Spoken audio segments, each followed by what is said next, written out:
I don't know, it's probably the model. And Heaven's Auction. Like low-end venues that are starting to get to everyone. Yeah, Hershey Park, those sorts of places. Okay, I guess we can go ahead and get started, right? What time is it? There might be a few more people joining us, but I'm gonna kind of jump right into things. Thank you, everybody, for being here. I'm really excited to present this tool that I developed called the Rapid Stream Restoration Evaluation. I developed it with resource analysis with help from Matt Harper, Amanda Aparicio, Andy Frank, Aaron McCardle, and probably a little bit from everyone in this room, in addition, lots more. So the need for this project, why I spent my summer working on it.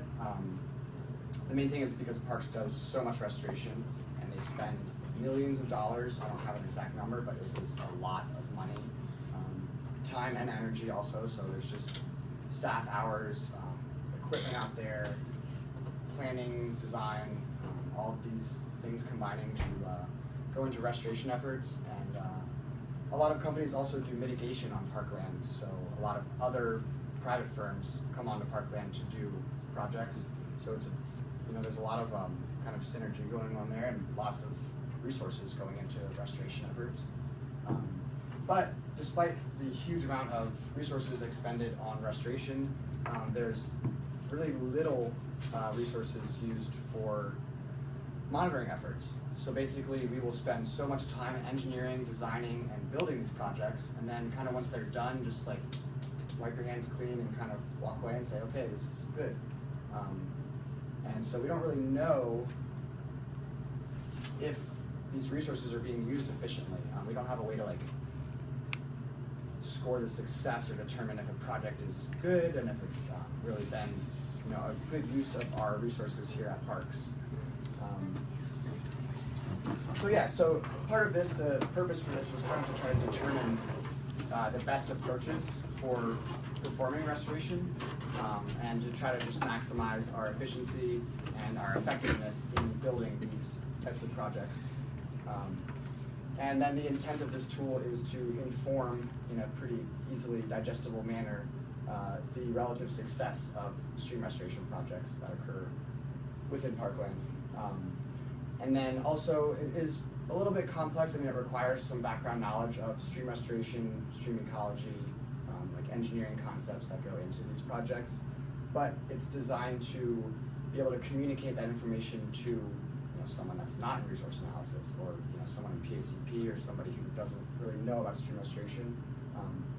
And it's similar, if anyone's familiar with the Index of Biological Integrity, it's a way that we use it here at Parks. It's another tool to basically score habitat and parkland, to basically be able to say this is good, this is bad, and everything in between. And then in the future, moving forward with this tool, will be used by at least resource analysis staff, if not PDD and other PPSD sections, to evaluate restoration projects. That's the main idea. So just kind of an introduction.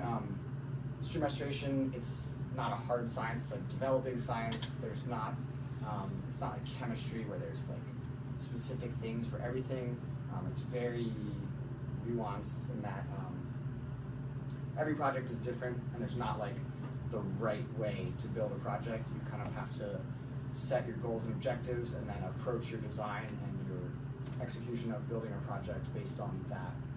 So that makes it kind of difficult, because every project requires pretty intense look to be able to understand what's going on and determine what would be the best approach to restoration. So this tool is kind of, one of the goals of it was to simplify the process of evaluation. Sometimes these evaluations and monitoring can be really technical, and that requires a lot of resources, and it can, that can drain resources for Parks. So we wanted to develop something that's, rapid. It's called Rapid. So it's designed to be something that you can do in one day. A RA staff member could go out and perform one of these, rather than taking a week to do one, where it's going to take 40 hours to do it. So it's designed to be pretty quick, but also we think that it touches on everything that is important for stream restoration projects. So there's a bunch of different categories of the stream restoration evaluation. that make it kind of simplify conveying information. Not that it is a simple field, it's very complex and technical, but we want to be able to communicate this information to people who might not be in the know.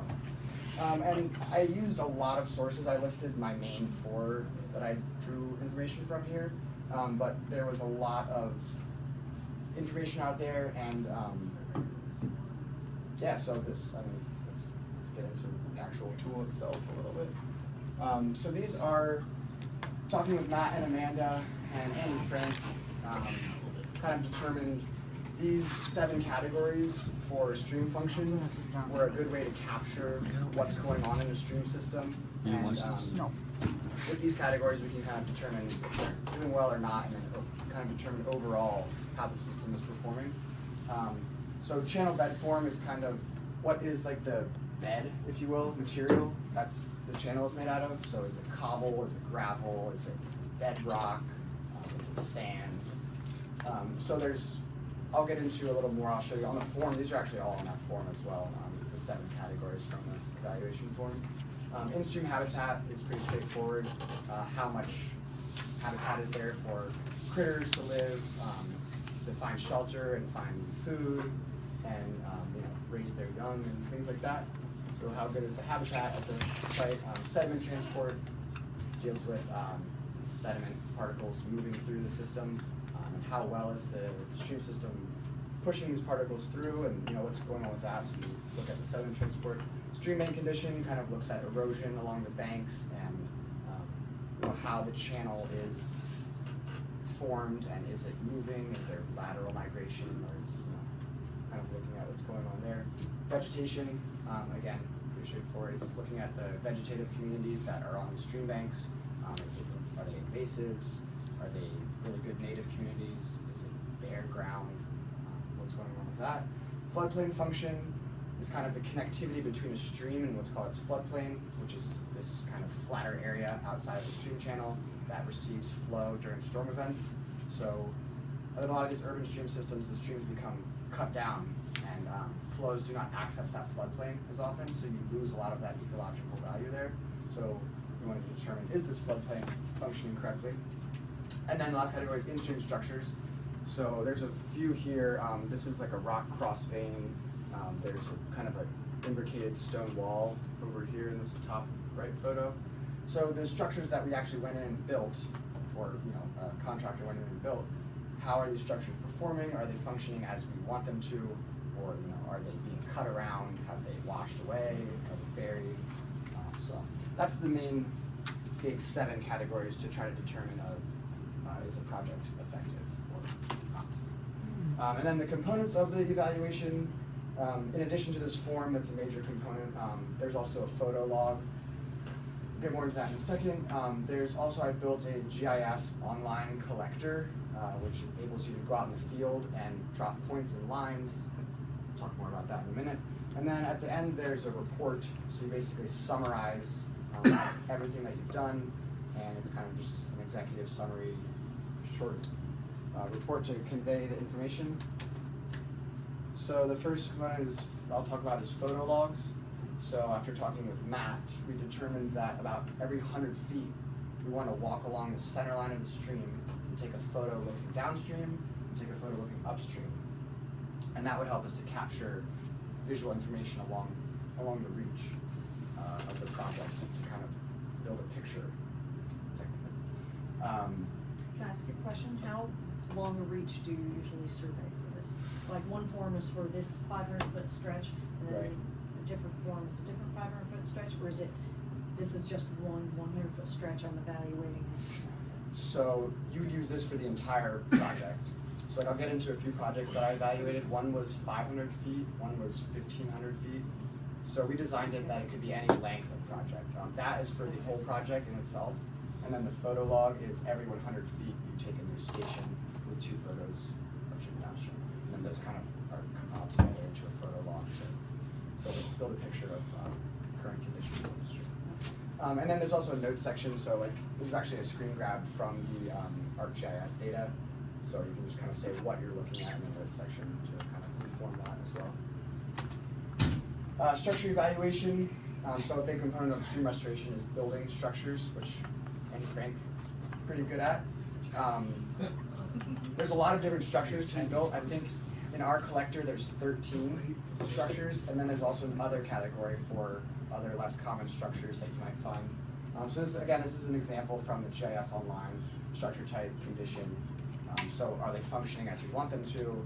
Are they at risk, meaning like they're getting buried, or there's some erosion cutting around, or are they unstable and kind of like failed, which is, we don't want that.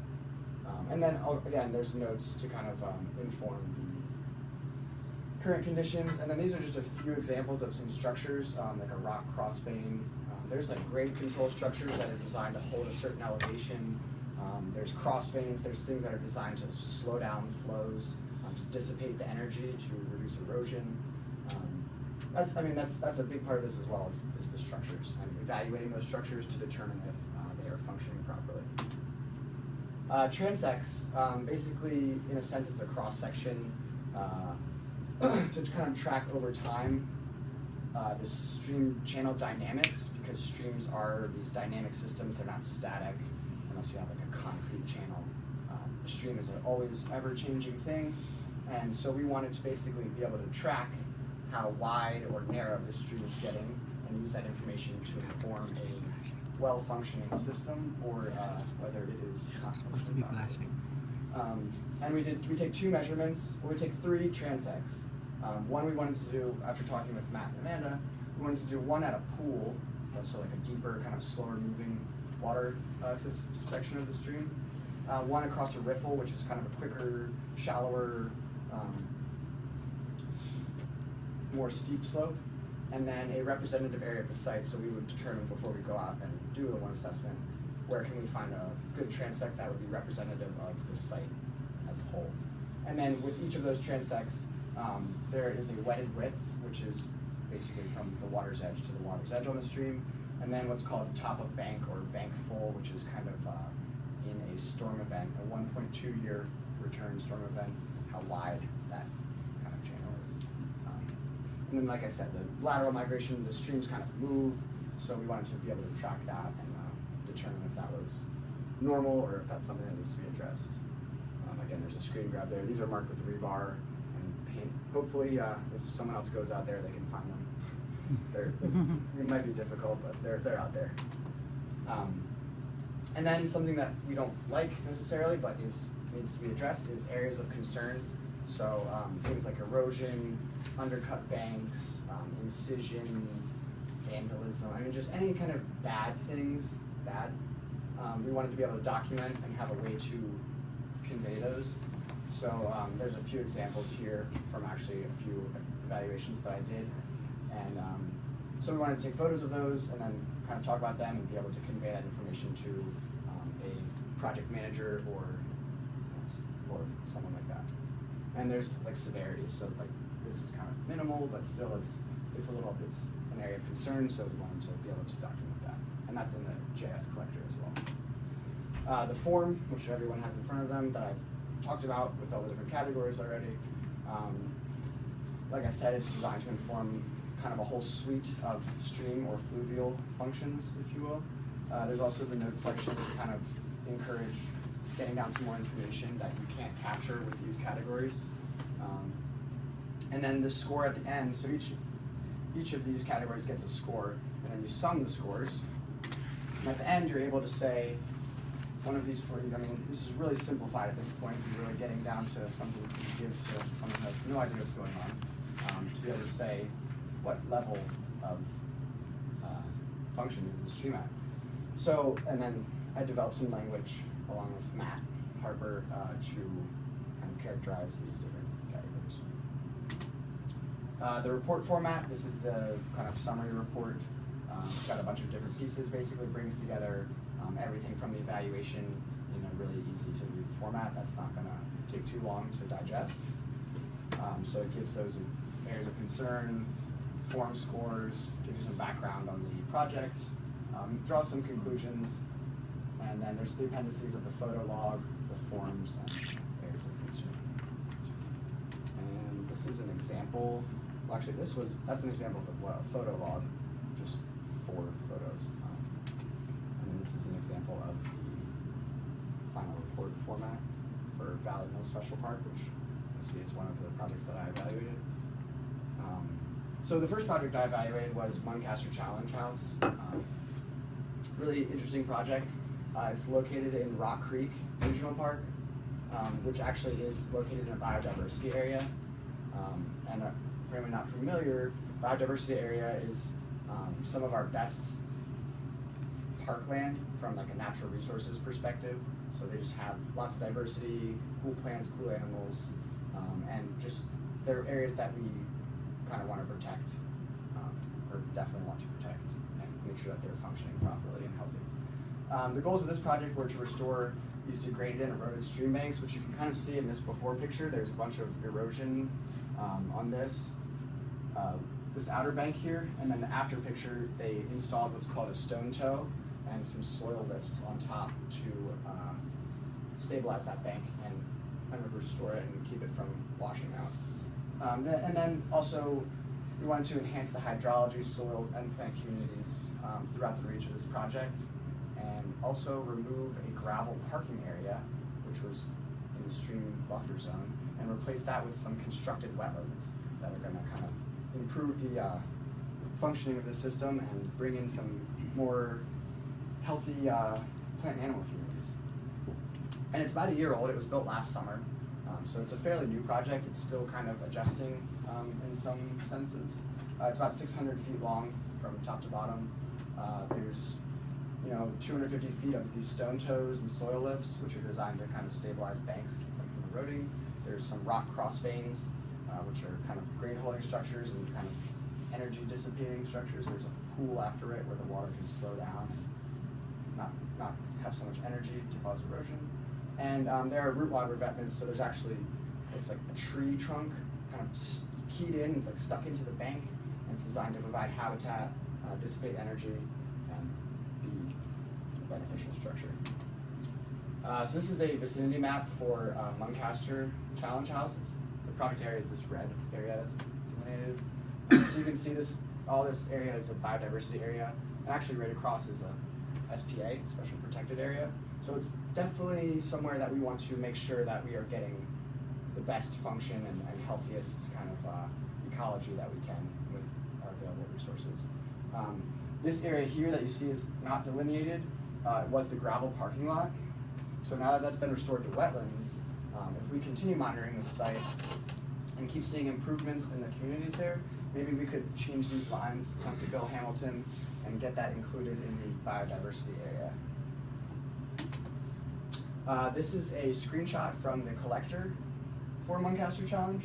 This was the first rapid stream restoration evaluation that I did.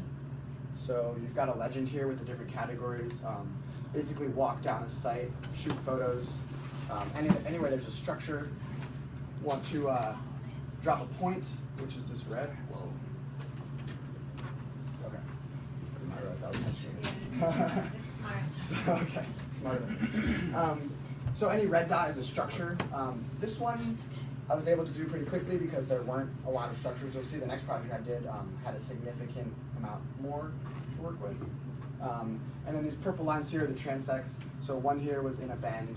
This one was across a straight section in a riffle.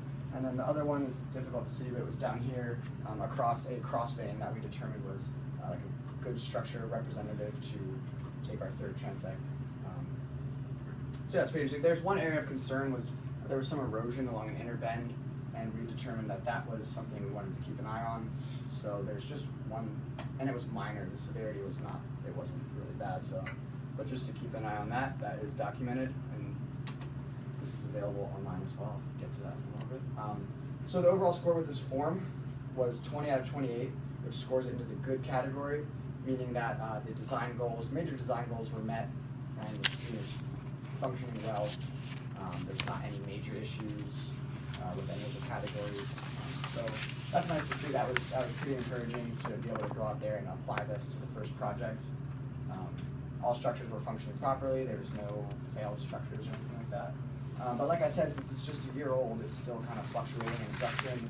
There's some bed load moving through there, like cobble and other material that's kind of moving through, and it's kind of figuring out what it wants to do at this point. There was some minor erosion. You can see down here, one of these soil lifts, which is basically topsoil with like a matting that kind of pulls it back. It had actually come unkeyed from the bank, and so that, I mean, that was pretty minor, but it was something that we wanted to note. There's a photo of it there. As far as vegetation goes, there were a significant amount of non-native invasives at the site, but considering how new the site is, it's pretty frequent to see at recently disturbed areas. That's why plants are invasive, because they establish first and they outcompete native plants. But on a positive note, there was about 90% survivorship among these tree plantings. You can see in this bottom photo, there's a bunch of small trees, and those are doing really well and surviving. So it's encouraging, and we'll see with monitoring efforts going forward if those keep surviving and growing big. And it did restore the floodplain connectivity. I documented what's called rack lines, and lots of grass kind of matted down in the direction of the flow. So you can see that this stream in storm events is now accessing its floodplain, and that's going to restore it. So that's restored the hydrology. So that's good. That's one of the goals, and it seems like so far that has been met. And then the constructed wetlands are still developing, and it takes a while for these systems to develop. It's only 1 year old, but when we were out there, we saw actually a pretty vibrant faunal community, like tadpoles and predaceous diving beetles and all kinds of interesting critters that are starting to get established in this wetland, which is encouraging because that's what we want to see. We don't want it to be a mosquito pit. So having these critters in there tells us that it is getting its feet and it is working properly. The second project I did was Valley Mill Special Park. Anyone familiar with this project knows that it's located in the Paint Branch, which is pretty unique because it is the only drainage area watershed that has naturally reproducing brown trout populations. It's not actually in this area, but it contributes to the SPA where the brown trout reproduce, so it makes it really important. The main goal here was to address this fish passage issue, which is this concrete weir you can see on top. Basically, at parks, we want to make sure that fish are able to freely move up and down drainage areas and stream channels, and with that, they have a pretty hard time. So that's not good because we see a lack of fish species above the weir because they're not able to get up there and sustain populations. So they wanted to fix that fish passage issue, stabilize some banks, again, erosion issues with these urban streams where water rushes in really quickly off of paved surfaces and has so much energy and it just digs out at the banks and takes material with it. That's not good, so try to address that. And there was also a stormwater outfall that was stabilized. So there was some riprap put in there and just kind of trying to stabilize this stormwater outfall so it doesn't erode. This is about 2 years old, so a little bit older than Muncaster. Still fairly new. Still adjusting a little bit. It's about 3 times as long as the Muncaster project, so it was like about 1,500 feet. It's a big project. There's a lot more structures here, so there's stone toes, log toes with soil lifts, there's rock cross veins, rock sills, J-hooks, which is a similar kind of structure designed to dissipate energy. There's riffle grade controls, so things that are designed to hold an elevation so there's not incising. And then this V-notch concrete weir was installed, which is pretty cool because now that gives fish some passage, so they're able to get up through there. Didn't have a way to capture that in the form, but you can definitely see the difference between the before and after. The fish, once this has some flow in it, it was a very low base flow when I was out there, but during storm events, fish are definitely able to get through there. This is a vicinity map of Valley Mill Special Park. This is the project area. Stormwater outfall is this little branch here. So you can see it's a pretty long project. And then this is the GIS online screenshot. Again, if you remember the first one that I showed you, it had maybe like 10 dots on it. This one has, I don't know, 50 dots maybe. So there's just a lot more structures. It's longer, so there are more photo stations. There were a few areas of concern as far as erosion and things go, which actually were pre-existing, so I might have to take those off. This is the stormwater outfall. There's a layer for that. Anybody who'd like to know more about these few structures here that are outside of parkland, you need to talk to Andy Frank. We got permission. Yeah. And also there's a haunted house here, kind of not an important detail, but it is abandoned and it is kind of scary, and I was out there by myself and I was a little nervous. So that was Valley Mill. There weren't any clowns or that. I looked at the windows for a little bit expecting to see someone, but yeah, it was, a little nervous. So again, this project scored into the good category, meaning that it met its major design goals and there was really not any major issues out there. About 90% of the structures are functioning properly. I'll get to a couple minor issues that I saw when I was out there. There was some undermining and cutting. This top photo, you can kind of see there's a lot of bed load moving through this project. I think it's just because of the watershed that's in. So there's lots of larger, like cobble-sized material that moves through in storm events, and it's buried. It's almost buried a couple of structures, and you can just tell there's an accumulation of this stuff throughout the reach of the project.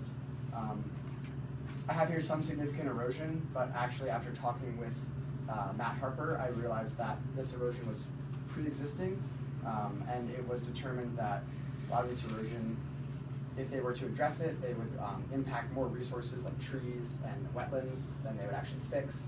So it does have steep banks though, which can cause erosion. And like right here, you can see this little area, this dark area, was actually some new erosion there. Like I said, high volume of cobble-sized material moving through the project, risks burying some structures, which means that they wouldn't function properly. But when I was out there evaluating, it was a super low base flow. It was like the driest part of the summer. So it's a little bit hard to see. Like if you went during a higher flow, you might be able to determine a little more. But it was handling the base flow very well. There was no issues with how it's handling the base flow. I think during storm flows is when it has issues. Okay, so that was the two products that I evaluated just as part of this, but the bigger picture is the tool in and of itself. So just some final thoughts and some things that I learned as an intern here this summer. Stream restoration is really hard. It's really difficult. I feel like it's even more difficult than when I first arrived. The more that I learn, the more I realize, like, man, so many more questions, and so that's good. I mean, I feel like I've learned a lot here, but it is a very difficult thing to do. And another thing that I really thought was useful is learning the Parks Planning and Stewardship Development approach, which is kind of a natural resource-based scope, and then the PDD approach, which is kind of an engineering design concept approach. And so how they approach projects differently, but also, not to sound cliche, but how they kind of work together. So how like Matt and Andy are able to go out to a site and be able to talk about things in a similar manner and kind of synergize their efforts to build successful projects, which I think Parks does a really good job with personally. One of the reasons it's hard, it's difficult to plan for or predict these large storm events that we see sometimes, like the last couple days. There's some different, you can design for bank full, which is like 1.2 years. Every 1.2 years there would be one of these storms. Or you can design for these bigger flows, like every 25-year storm, 50-year storm. But as you get into these larger designs, it's much more expensive and can be over-engineered. So you don't want to waste your resources over-engineering. So we want to make sure that we're kind of building to the right design aspects. And then another thing I learned was this kind of holistic approach of thinking about a big picture of stream restoration as a watershed level, on a drainage area scale, but then also thinking about like, oh, look at this little root log, and fish could live in there, and then kind of everything between that and how it all fits together. It's like a crazy puzzle of all these pieces, but it was really fun learning about how everything kind of meshes together, and I think that's really important. And these are just a few different things I learned about was hydrology of streams, how streams function in an urban setting, watershed science and stormwater management, how these stormwater structures are designed to benefit the stream system, and then biology, like we did a lot of electrofishing, looking at fish communities and assessing habitat and things like that.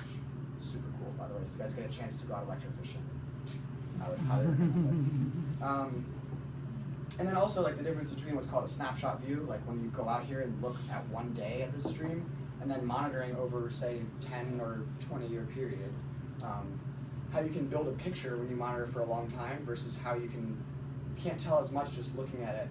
I mean, you can see if there's an area of concern or something, but if you document data over time, you're able to develop a more, a fuller, cohesive picture of what's actually happening in the stream system. And that kind of ties into the monitoring efforts, so how much resources do you want to spend on monitoring, how effective are these monitoring resources, and then how much resources are required. And then moving forwards, if anybody wants to access these materials, including this presentation, they're on the T drive at this address. It's got my protocols in there, reports, photos, forms. I mean, it's everything that I did this summer is in that folder. And I think, to me, it's a super useful tool for resource analysis and PDD and probably others as well. But this tool will be used in the future, and I think that it's going to be an effective and good use of resources for parks. And then the online collector is shared with anyone who's part of the Montgomery Parks Natural Resources Group. This is the title of it, which is the title of everything, kind of. And if you don't have access to that, we can figure out a way for you to get access if you want it. And then, like I said, over time, not this like snapshot view, but it will be a more useful tool the more that it's used. So the more data we collect, the better picture we can build and the better determinations we can make about our projects like this, which is Valley Mill. That's a plan view of the project. Our projects that we designed to restore streams really an effective use of our resources? I think they are, but it's important to be able to say whether or not they are, and that's what this whole project was about. Boom. Is there any questions? This is actually a picture I shot this summer with parks that I just thought was interesting. Nice cute picture.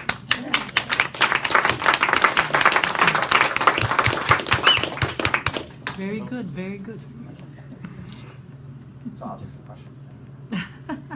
So in the collector, is the form in the collector? Or it's just so you'll have to have, your collector for It's photos and the other things, and then you have your clipboard with your. Right. I was out there juggling things. I had a backpack and the iPad and the form, and yeah, so. Now, I know for years I used to do these kind of things. Right. Just, more habitat assessments. Right. They're always- So that's actually kind of, some of the language in there was kind of from the MBSS, which is Biological Stream Survey.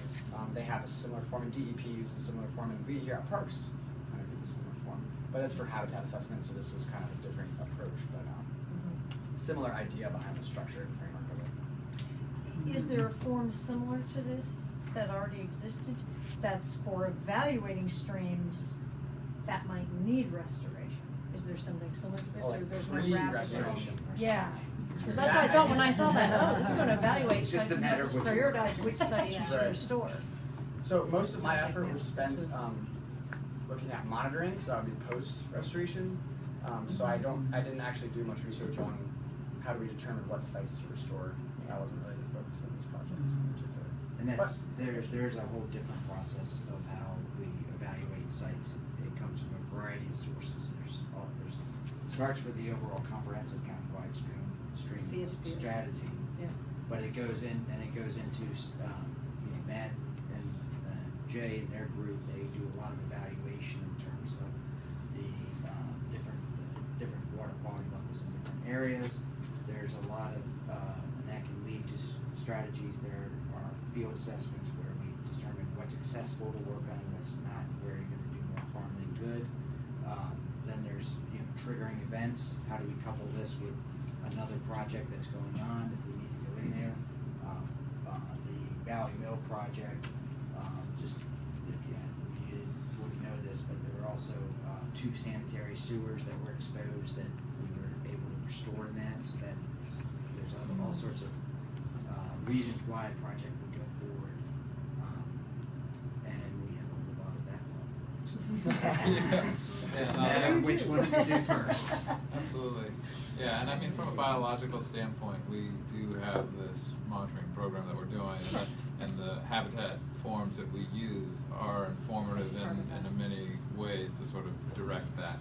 But, I think where we have the opportunity, like Valley Mill, we were able to do, surveys above that concrete where prior to its removal, we found one fish, one black-nosed dace in the whole survey reach, and we were back there this last summer, and we found 5 different species and good numbers of all of those. So I mean, we're we're able to, we're seeing results based on our biological monitoring as well, which, you know, we see obviously as a good tool to look at those.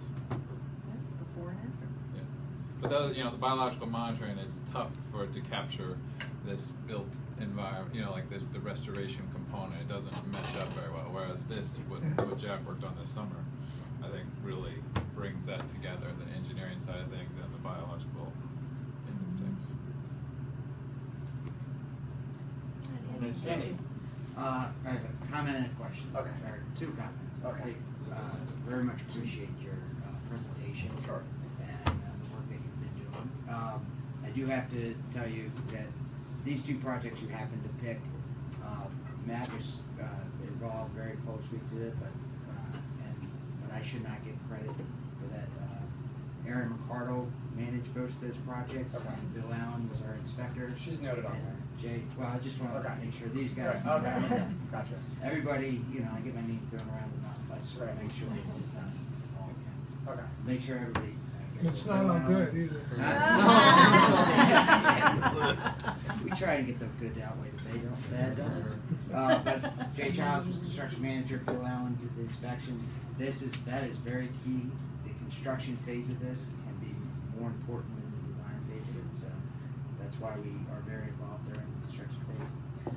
My question is, so as you are starting with this, and assuming this would keep going on and evaluating more projects and reevaluating projects, what are your thoughts in terms of the scoring criteria and how that might get adjusted in the future? You know, just noting that, you know, the stream restoration is relative. Right. There's got to be realistic expectations for what will come out of a particular restoration effort. So, do you have any thoughts about once we get a certain critical mass of inspections, maybe reevaluating the Right. scoring criteria? Well, I hadn't thought about that too much, but I think that'll be interesting if we start getting a bunch of these forms filled out, and then kind of start to compare the scores for different systems. And if we start to see a trend, like if the scores are getting lower, or if they're getting higher, or for some reason there needs to be an adjustment, I think that it could be made. I mean, a lot of the language that we developed is able to be Flip changed. to it on your. Yeah.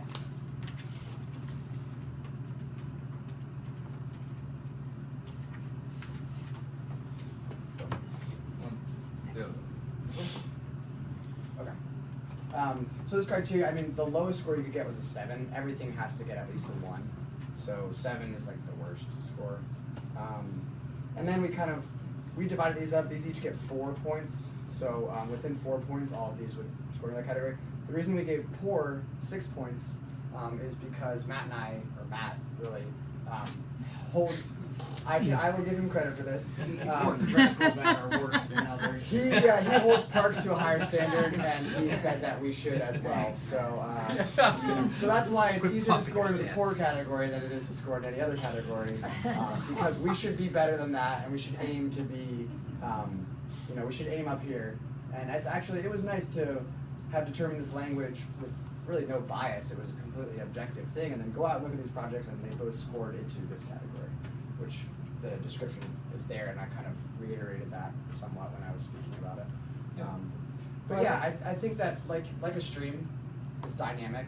I think that this project could be dynamic. I mean, I like it as it is for now. I think that it's very good.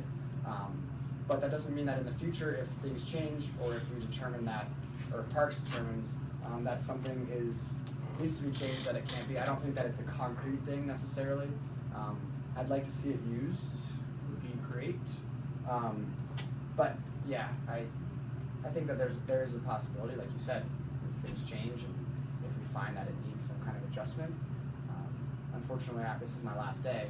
So, I meant years from now. Right. I'm not talking about this. Right. We're not talking about after lunch. Yeah, this is, I think what I'm saying, obviously you got to start somewhere and go through there. right. But as you evaluate things, you start to get a critical mass. I think you kind of addressed it that if you start to get either groupings or trendings, Right. then it might be good to adjust some of these so that we can. And we've had, Jack and I have had a lot of conversations about, this in particular in how, over time, you know, streams naturally, like the best streams that we're trying to mimic are changing over time.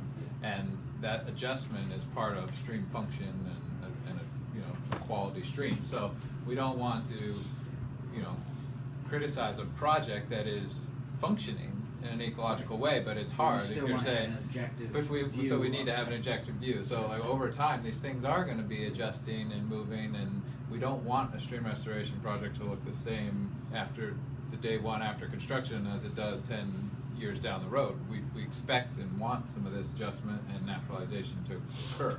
So we don't want to build something that doesn't account for that. And yeah, I think you hit it on the head. That's gonna be something that we're gonna have to watch and maybe tweak down the road. So I see two benefits from this, that if we use it over time and we get a bunch of data on how successful our stream restoration is. First of all, like you say, you sort of maybe can start seeing 5-6 years down the road, gee, this kind of structure is consistently failing over time as the stream moves, maybe we shouldn't build those anymore. But this one, to solve the same issue, is working, let's switch that. So there's that kind of benefit, sort of long-term assessment of the techniques we're using. But secondly, I'm wondering if this is also the kind of thing where if you've got a regular program of checking up on these things, like you said, it's not just build it, okay, we're done, move on to the next stream.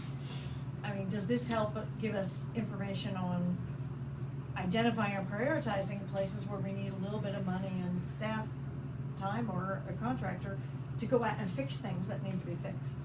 Absolutely. Because, you know, if we document that, well, this part keeps failing, well, then, you know, if all of our energy is on the next major stream restoration project. But it just seems like. I have some comments or questions. Sure. I think what you did was right on the money, absolutely great. I'm glad you did it. I do understand that on the biological monitoring side, that there also is an evaluation process for a stream as compared to macroinvertebrates and the fish, and how many species they find, they give it a score, and they rate the stream that way. Maybe sometime in the future, all this information can be compiled together, and that might help refine some of these numbers too. I'm not sure, but and the other comment or question I wanted to say was a lot of consultants who are hired or who, you know, get themselves involved in stream restoration basically think of numbers and structures with a number. They use the Rogers process. Hopefully I said that correctly. And they bang. I need because of this number, I need a structure right here, and it has to be exactly right here. Where this, you know, is a little different.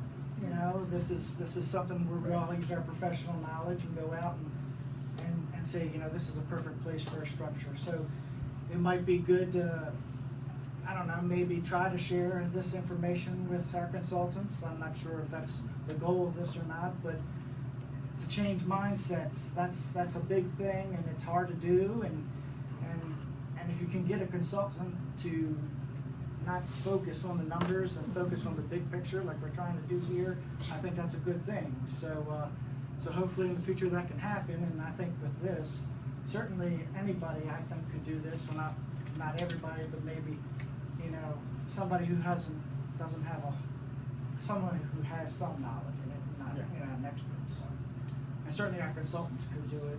You know, so again, maybe that's a good thing that they can change mindsets. So. Yeah. Well, I think that's a good point. We do spend a fair bit of time on projects being built by others, having to argue with, you know, national consultants who are doing work elsewhere and don't have very much local experience. I mean, I think part of what you're getting at, what this program gets at, is the value of the local experience and familiarity with these sites and understanding what works when. And sometimes we do get those arguments, you know, no, you're just a little park system. This is how we do this in Kansas City or Oregon or whatnot. We oftentimes have to go, no, this is what actually works here. So I think it's a valid point of informing others and obviously sharing the information with other folks who are trying to monitor projects and the effectiveness of stream restoration from different lenses. And I think this was all on my slides, but I don't know if I actually mentioned it. I said something about it being a nuanced kind of science in that it's not everything is like, you can't have a hard number for everything. There's not, you know, you can't blanket apply things to every stream restoration project, but it is kind of somewhat of an art form, and I think Andy and Matt, we've talked about that a little bit before, in that, you know, every project is different, and you really need to go out there and you need to have you need to have experience to understand how to use this tool and to build effective projects. It's not just, you can't just apply things to every single project and think that it's going to all work the same, because these are changing dynamic systems. So Jack, we haven't met. I'm Mike Riley. I'm the Parks Director. Great, really pull them in. Great presentation, great work. You've made me feel old and antiquated though, because 32 years ago, as a young engineer, when I was taught about the subject, I was taught that you take riprap and you put it on the bank and make it nice and smooth so you can move the water downstream as fast as you can. And you've solved the erosion problem, you've solved the flooding problem, and you're done. That's what I was taught, and I'm sorry about that. If you went out and rated some work I did in Sligo in the 80s, you probably would give me the 7. I was glad to see there's no 0. So I would probably brag about my 7.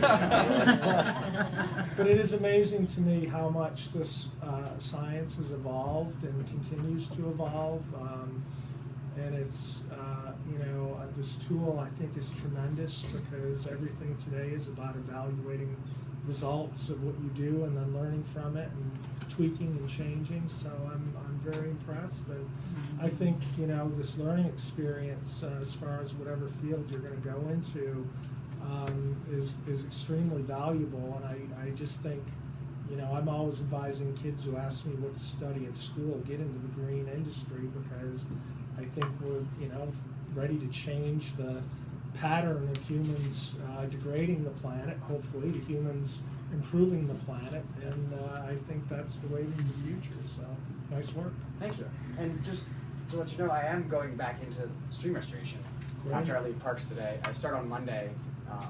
I'll be actually working on stream restoration projects for a contractor.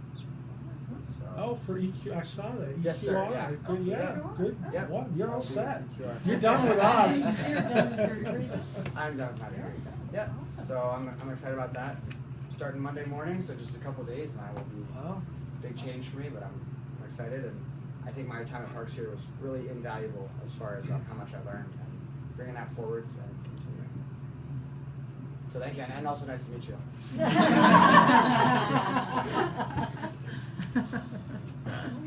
All right. Great. Wonderful.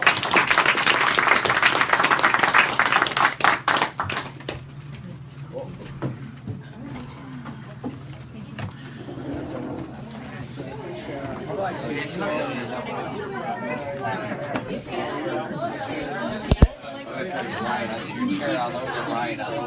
Big fan of your Iron Man.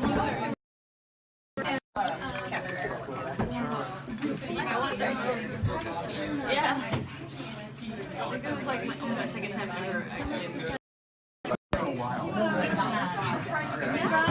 It's good not to make a habit of it. I'm good. How about you? See that? Yeah. For a year or so up in the area, and then that guy was really good. Thanks, man. Thank you. Saw that. What are we doing? I don't know, but there's 7 people watching us. I don't know, but why are we? This is his phone.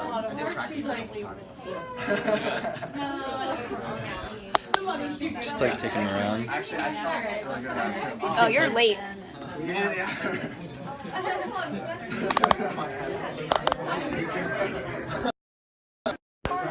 I'll try to try to compare just to make sure that we have everything the same before I give a definite That was awesome. Mike Riley. Wow. Are you done? Yeah, I thought he was a legend. I thought he was like a Bigfoot. So I think I've definitely seen Man, that was awesome. Good. Let's go. Amanda, I do have something for you. I was gonna say good luck. Thank you so much. Have you seen you around? Yes. Hopefully, yeah. All of us, that's where I was. Lots of people. All People right. are coming in. Bye, Mom. And then. I think we're all related to this meeting, so. Well, you know, the planning. Last week, it was a back and I didn't realize that it was live. Yeah. Oh, yeah. All right, Nancy, that is I was like, yeah, let me. big time. Yeah. We really. I've been sort of out. Yeah, post it. Yeah. Somebody said please post. Who said post? Finish maybe. Wait. Ask them. And shrubs. Excuse me. Yo, Internet. Jim, how do I hit post? Internet, help. Finish. But finish is different. I think that's just gonna turn it off, right? I don't know. I don't know. Enjoying it so far? Yes. I mean, obviously this is. I am. No, I'm not. Your hair looks fine. Yeah, it's short. It was short a while ago. It looks better today. Kick ass. Like 2 or 3 I don't know. I just thought of the idea right now. Thanks. Here, right? Congrats on your new job. Thank you so much.